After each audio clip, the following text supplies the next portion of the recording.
जो किसान भाई हैं उनके लिए पूरी हमदर्दी हमारी है। हमारी सरकार किसान भाइयों के लिए बहुत दर्द रखती है और शुरू से प्रधानमंत्री नरेंद्र मोदी जी ने जब से वो हुकूमत में आए हैं किसानों के लिए जितनी बेहतरी कर सकते हैं उन्होंने कोशिश की है। जिस तरह से लोग राजनीतिक दल जो हाशिए पे चले गए हैं वो इसमें अपनी राजनीतिक रोटी सेकना चाहते हैं, वो राजनीतिक रोटी सेकना बंद कर दे तो तुरंत ये समस्या हल हो जाए, क्योंकि सरकार अपने ही लोगों से बातचीत करने में कोई एतराज नहीं। एक नहीं अनेक बार सरकार के मंत्री जब भी किसानों ने कहा है उससे बातचीत की है और अपने पक्ष भी रखा है, किसानों ने भी अपना पक्ष रखा है और मैं मानता हूं बातचीत से रास्ता अभी भी निकलेगा। उनको संजीदगी से किसान भाइयों को भी सोचना चाहिए कि सरकार के बारे में जो उनके मन में खदशात हैं वो सही नहीं है, जो डर है वो सही नहीं है। सरकार किसानों को मजबूत करने के लिए बिल लाई है, न कि किसानों को कमजोर करने के लिए। कोई उनकी जमीन नहीं छीन सकता, कोई उनके साथ अन्याय नहीं हो सकता। नरेंद्र मोदी जी के प्रधानमंत्री रहते किसानों के साथ कोई अन्याय नहीं कर सकता, क्योंकि वो उनके दिल में सबसे ज्यादा अगर कोई बसता है तो देश के गरीब मजदूर और किसान बसते। देखिए, किसान भाई अपनी बात कह रहे हैं, लेकिन अपोजिशन जो किसानों के कंधे को अपनी बैसाखी बनाना चाहता है ये दुर्भाग्यपूर्ण है। जो लोग जनता के जरिए, किसानों के जरिए, जवानों के जरिए चुनाव के अंदर नकारे जा चुके हैं, वो किसानों के नाम पर अपनी सियासी दुकान चला रहे हैं। ये दुर्भाग्यपूर्ण है। कांग्रेस पार्टी और अन्य दलों को इस तरह की ओछी हरकत नहीं करनी चाहिए।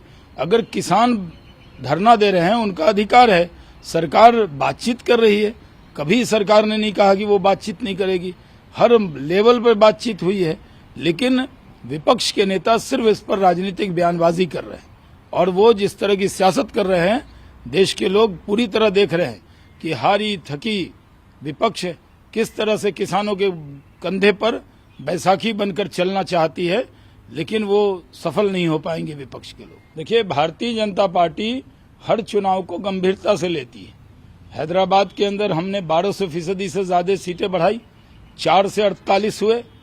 आज जम्मू कश्मीर के अंदर चुनाव में पूरी तरह से घाटी में जिस तरह की भीड़ आ रही है, जिस तरह से वहां भारत का झंडा जो न लहराए उसकी बात करने वाले लोगों के गढ़ में बीजेपी का झंडा भी लहरा रहा है और वहां बड़ी भीड़ है। लोगों को उम्मीद है कि नरेंद्र मोदी जी के नेतृत्व में विकास हो सकता है। डिस्ट्रिक्ट डेवलपमेंट काउंसिल का चुनाव डेवलपमेंट के लिए है। महबूबा मुफ्ती, एनसी और कांग्रेस कुछ भी कर ले, इस बार घाटी में भी कमल खिल रहा है, डल लेक में भी कमल खिल रहा है और हम लोग साफ तौर पे देख रहे हैं कि जम्मू कश्मीर जो हिंदुस्तान का ताज माना जाता है उस पर भी कमल उस इलाके में खिलता हुआ दिख रहा है। पश्चिम बंगाल देखिए, हम लोग हर चुनाव को गंभीरता से लेते हैं। अभी बिहार जीते, हैदराबाद में हमने 4 से 48 अपने आप को किया। जम्मू कश्मीर में डीडीसी के चुनाव में जम्मू में और कश्मीर में बीजेपी का कमल खिलता हुआ दिख रहा है। घाटी में भी जहां पर कभी लोग कहते थे कि भारत का झंडा नहीं उठा सकते, वहां बीजेपी का झंडा भी लहरा रहा है। और बंगाल अब बारी है। बंगाल के अंदर हमारे राष्ट्रीय अध्यक्ष वहां गए हैं, पहले भी हमारे गृह मंत्री अमित शाह जी का वहां पर कार्यक्रम हुआ और मैं मानता हूं कि बंगाल के अंदर जिस तरह सूरज का उगना तय है उसी तरह भारतीय जनता पार्टी का आना तय है। भारतीय जनता पार्टी पूरी ताकत से बंगाल के अंदर जीतेगी और सरकार बनाएगी। ममता जी ज्यादा दिन की मेहमान नहीं है। ममता बनर्जी को ये लगता है कि बंगाल के अंदर जो भारतीय जनता पार्टी के कार्यकर्ता हैं अगर वो मेहनत करें, वो ताकत लगाएं तो ममता जी को बहुत दिक्कत हो रही है। कभी वो संघर्ष में जब हमारे साथ थी तब हम किस तरह की सियासत करते थे, आज वो कह रही हैं भारतीय जनता पार्टी बंटवारे की राजनीति कर रही है। हम बंटवारे की नहीं, हम सब समाज को जोड़कर राजनीति कर रहे हैं। हम बंगाल के अंदर ममता बनर्जी की जो तुष्टीकरण की नीति है उस तुष्टीकरण के खिलाफ खड़े हैं। हम सबका साथ, सबका विकास, सबके विश्वास के रास्ते पे खड़े हैं और बंगाल के अंदर भी रायटेड बिल्डिंग पर भारतीय जनता पार्टी का झंडा लहरा कर देखेंगे।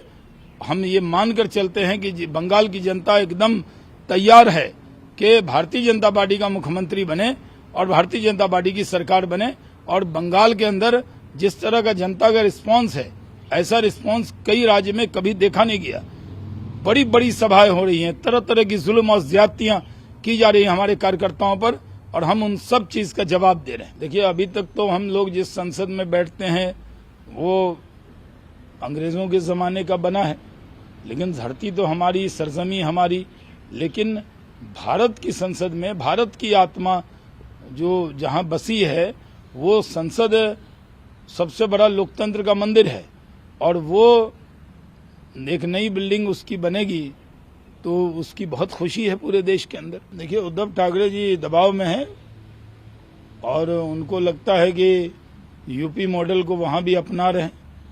मायावती जी ने कुछ योजनाएं खुद के नाम पे चलाई, खुद की मूर्ति लगा ली।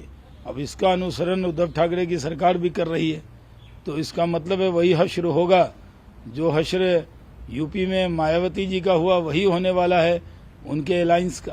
एक आखिरी सवाल आज का आखिरी बोलिए। देखिए, पाकिस्तान भारत के किसी आंदोलन में ज्यादा मजा लेने का काम न करे। वो जो मजा लेना चाहता है उसकी कई बार नरेंद्र मोदी सजा दे चुके हैं, और पाकिस्तान को उसकी औकात हमने पहले भी बताई है। अपने नापाक साजिश से जो करता है बॉर्डर पर, उससे बाज आए, नहीं तो उसको जवाब दिया है। ये अगर वो पहले से भूमिका बांध रहा है तो इसका मतलब नहीं है कि देश में अगर कोई किसान आंदोलन है या चुनाव है या कई चीजें होती रहती हैं, उसकी आड़ में उसको आतंकवाद को बढ़ावा देने की इजाजत नहीं दी जाएगी। पाकिस्तान जिस भाषा में समझता है उस भाषा में जवाब हमारी सेना देती है, और सेना अपना काम करती है। देश में अन्य स्थानों पर कहीं चुनाव होता है, कहीं आंदोलन होता है,